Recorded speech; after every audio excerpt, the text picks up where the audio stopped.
I also rise to support this motion of current states of the nation, which is created by our youth outside there. Madam Speaker, I admire and appreciate their actions because on one scenario is youth to know their role, to know their space, that they have oversight over the government and the parliament. Madam Speaker, when it comes to campaign during elections, we misuse youth because we normally give them 200 for political purpose so that we can come in as a senator or as a member of parliament. Mr. Speaker, like when it comes to legislations or any other voice, we don't involve them. If we involve them, also their space, the youth, is corrupt. They don't even react on their space. So that at least this round, they know their space now. Thank you very much on that one, youth. Mr. Speaker, Madam Speaker, the issue of corruption. Corruption is everywhere, from the GenZ to the president. Madam Speaker, to write off this corruption, one is the challenges of these MDAs and the sagas. That is the major of creating corruption in each department. Madam Speaker, so it's better now the president to stand and make measures to write off, to demolish these MDAs and sagas who are doing the function of function of the county government. Madam Speaker,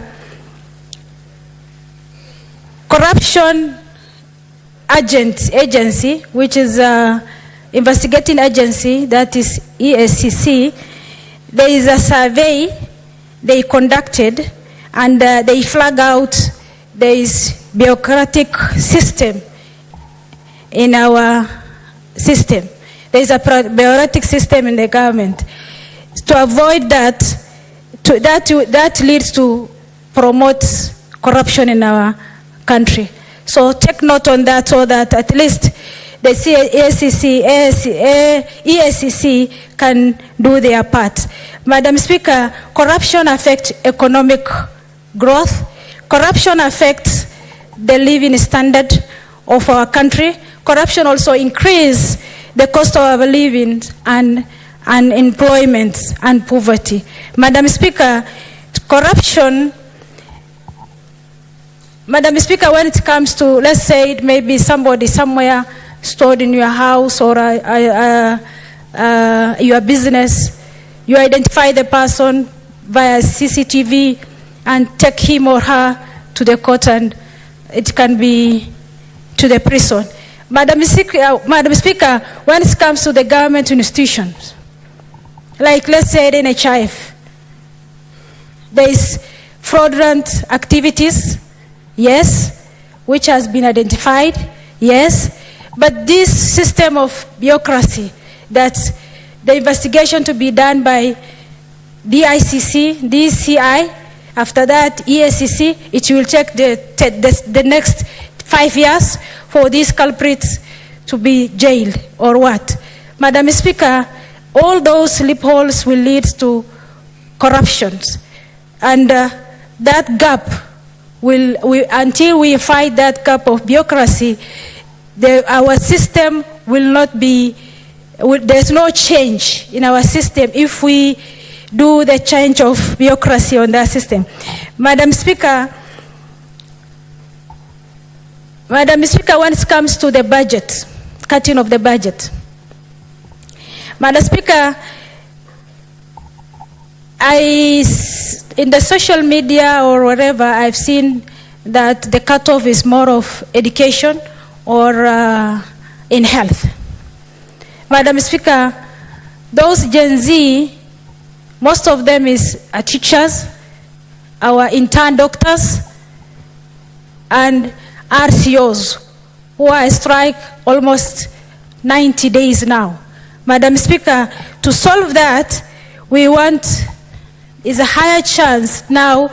We have to go back to our expenditure, office expenditures, traveling expenditure in government sector and county sector.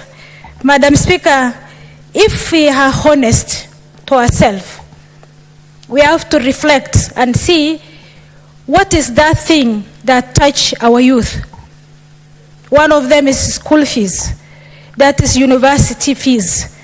Madam Speaker, the cost of school fees now is almost a year is 100 and something. Before, there are subsidies, which is 30,000 or 24,000. Now the youth is asking themselves, the Gen Z, if at all I am paying almost $500,000 to get a degree, what if I do a business? That's their question. So we have to take note on university fees so that at least they will be, when they come back from the university also, the job must be, they are given a job. Madam Speaker, in all institutions, there must be accountability and transparency. That's exactly what Gen Z is doing for transparency and oversighting the National Assembly, national government, and I wanted them to cascade down to the county government to participate in their budget issues, to see they have to fight for their space in the county level also. Madam Speaker, state corporation which is doing the county, it's automatically that redundancy of the work. They are supposed to be abolished, and the money on that MDS and whatever can be taken to recruit the current the medical interns and our teachers, GSS teachers. Madam Speaker,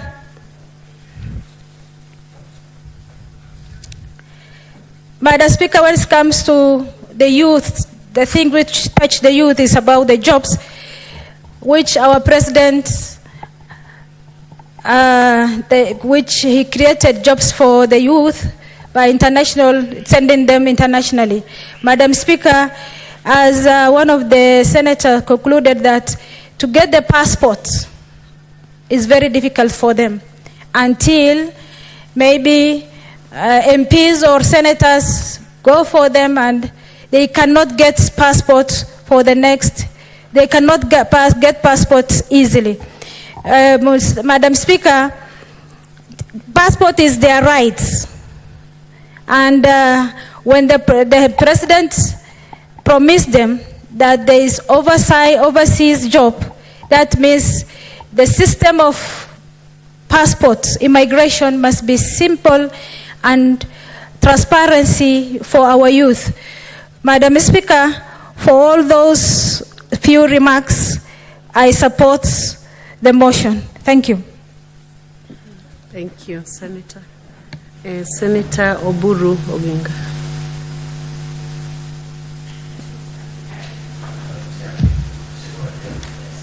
Yeah. Thank you, Madam Speaker. Madam Speaker, I rise to support this motion